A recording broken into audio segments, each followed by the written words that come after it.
ఢిల్లీ, ఉత్తరాఖండ్ రాష్ట్రాల్లో ఉగ్రదాడులు జరగనున్నట్లు బెదిరింపు ఈమెయిల్స్ రావడంతో హై అలర్ట్ ప్రకటించారు. ఢిల్లీ, ఉత్తరాఖండ్ పోలీసులతో పాటు ఇంటెలిజెన్స్ సంస్థలు అప్రమత్తమయ్యాయి. దేవాలయాలు, ప్రభుత్వ కార్యాలయాలు, రాజకీయ నేతలను లక్ష్యంగా చేసుకోనున్నట్లు ఈమెయిల్లో బెదిరించినట్లు సమాచారం.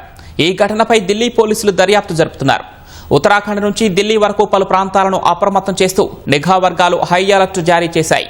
రాబోయే రోజుల్లో ఖలిస్తానీ ఉగ్రవాదులు దాడులకు తెగబడి ప్రమాదం ఉందన్నారు. ఉత్తరాఖండ్, ఢిల్లీలోని ఆలయాలు, ప్రభుత్వ కార్యాలయాలు, రైల్వే స్టేషన్లు, పోలీసు కార్యాలయాలను టార్గెట్ చేయొచ్చని నిఘా వర్గాలు పేర్కొన్నాయి. ఇటీవల ఉత్తరాఖండ్లో నిహంగ్ సిక్కులకు, ఉత్తరాఖండ్ పోలీసులకు మధ్య జరిగిన గొడవల నేపథ్యంలో భద్రతను కట్టుదిట్టం చేశారు.